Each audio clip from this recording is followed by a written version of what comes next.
你好，我是夏栋，欢迎来到论证与说服50讲。一般情况下呢，就是很多市面上打着教授论证，其实更多只是在讲批判性思维的这个课程和书籍里面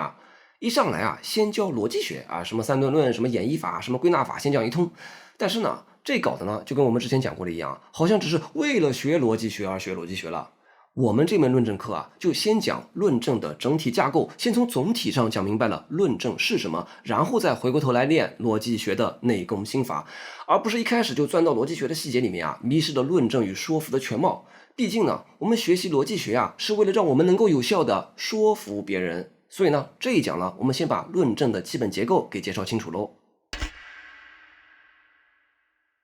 我们说过，论证有两个向度，一个是内功的向度，向内说服自己；另一个是外功的向度，向外说服别人。在说服自己的时候你需要像苏格拉底一样，不预设结论，自知无知，不要自己骗自己，通过逻辑学和批判性思维的自我省察，得出一个坚实的结论。然后呢，你就可以走出家门，拿着这个结论去说服别人了。注意我们修炼内功说服自己的时候是不预设结论的，而打开门去说服别人的时候，是已经有了预设的结论了。这就是我们的主张，我们要为自己已经有的主张去寻找别人会接受的理由，去说服别人。所以这个时候呢，我们可以重新定义一下什么是论证。论证就是通过讲道理的方式，为自己的主张提供论据或者理由，从而试图影响他人，让他人接受自己的主张。所以呢，论证有这三个要件，缺一不可，那就是主张 claim、前提 premise 以及推理 reasoning。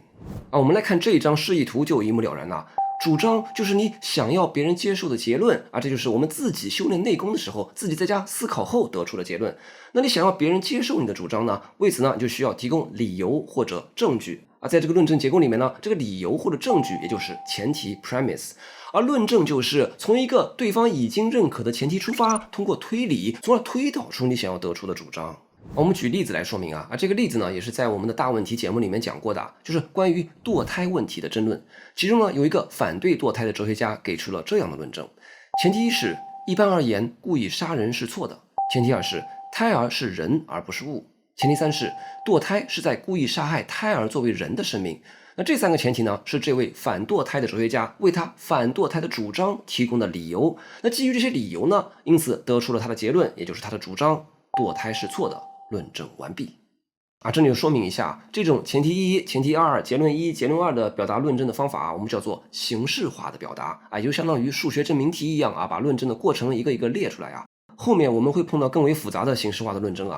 不过需要说明的是我们真的打开门后用论证去说服别人的时候估计很难用这种形式化的表达去说服别人当然，除非你是和数学系的同学这么说话的话，别人可能反而更容易被你说服或者就是两个人真的都很在意这个有待论证的问题得到解决两个人开诚布公的可以这么掰开了揉碎了做论证可以这么一条一条的列理由但是通常情况下呢，我们做论证说服别人肯定得转化为日常语言。那至于用什么样的日常语言的修辞能让论证对象接受呢？那是后话了，我们后面的课程会讲到。不过呢，我们现在初学论证的时候会把它拆开来，用这种形式化的方式表达，方便大家学习。这就像什么呢？这就好像呢，作为一个武林中人真的到外面跟别人比武的时候那咱肯定是见招拆招，没个固定的套路和章法。但咱在家里面习武的时候尤其是在初学的时候要苦练基本功，那肯定是把各种武术招式拆开来刻意练习那肯定是专门练扎马步，专门练站桩专门练劈叉这样的学习效率才高嘛。好，我们说回来论证就是从一个对方已经认可的前提出发，通过推理，从而推导出你想要得出的主张。那这里面有个关键那就是做论证的必要条件，论证必须同时满足这两个必要条件才值得去做论证否则根本就无需做论证。那么这两个必要条件是什么呢？那就是你和你的论证对象之间既有分歧也有共识。我们向别人做论证有两个必要条件，这两个必要条件就是第一，就是结论，也就是你的主张是对方尚未认可的，也就是说呢，对方对于你的主张和你是有分歧的。第二，就是前提是对方已经认可的，也就是对方对于你给出的前提理由和你是有共识的。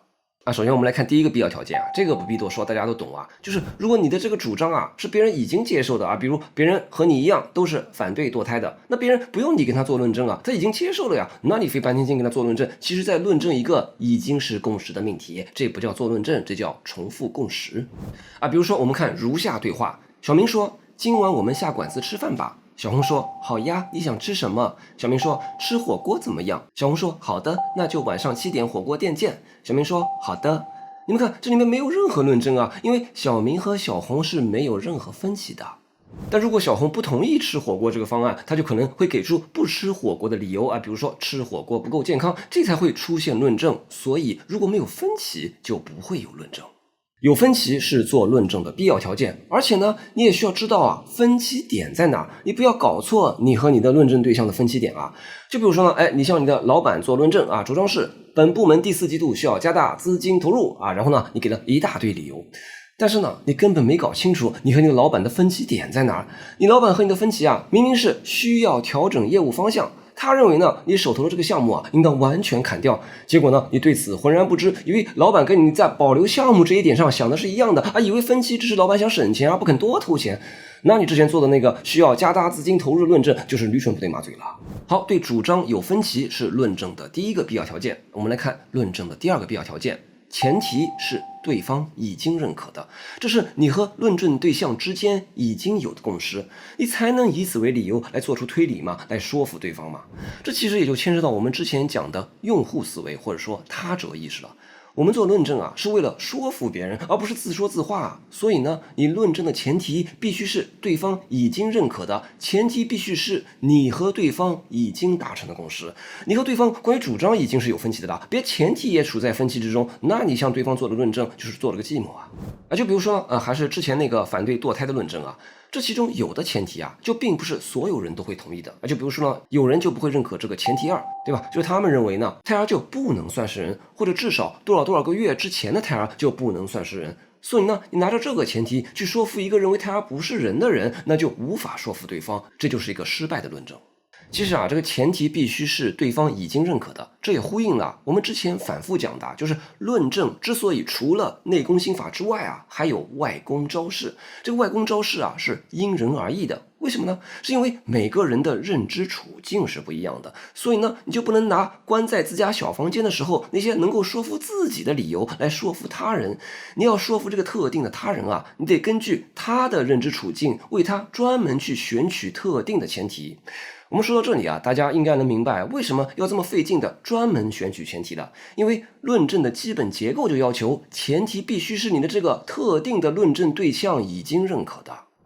好，说完论证的2个必要条件，主张是有分歧的，前提是有共识的。那为了更直观的让大家记住这2个必要条件咱们回到图示上这个画图表示更为直观嘛。刚刚我们说了，论证就是从一个对方已经认可的前提出发，通过推理，从而推导出你想要得出的主张。我们在这里再画一条线，就更能说明问题了。这条线就是分歧线。分歧线呢，就是划分你和你的论证对象的共识和分歧的分界线。在分歧线以上的命题，是你和你的论证对象尚未达成共识的，是有分歧的这就是你有待去论证，有待去说服对方接受的主张。那在分歧线以下的命题，是你和你的论证对象已经达成共识的，是没有分歧的，这就是你赖以出发的论证的前提。主张是你和他人有分歧的地方，前提是你和他人有共识的地方。论证呢，就是从你和他人共同的共识出发，推导出你和他人不同的主张，让他人接受他原本不认同的主张。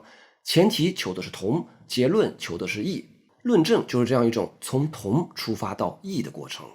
而且需要注意并不存在一条普世的分歧线，这取决于你要论证的对象是什么样的人，不同的人的认知处境是不同的，因此不同的人与你的分歧线也是不同的。有的人反对堕胎，有的人允许堕胎，有的领导认为今年应当加大投入，有的领导认为今年应当降本增效，有的人读过博士，有的人中学都没念完。你和一个小学生之间的分歧线和一个博士之间的分歧线肯定是不同的。每个人的信念背景、文化背景是非常不同的，每个人都与你有一条独特的分歧线。所以呢，我们才会在前面2讲反复强调、反复念叨，论证这门功夫不单单是你懂逻辑、懂批判性思维就够了，你也得懂他人，要有用户思维，要有他者意识。你要说服他人你得知道他人跟你的分歧在哪儿，共识在哪儿，而对方的认知水平、文化背景、心理特质决定了他会认可什么，他不会认可什么。所以呢，我们反复强调啊，论证是向人做论证，而且呢是向具体的人做论证，而不是向抽象的普世的人做论证，不是向上帝做论证。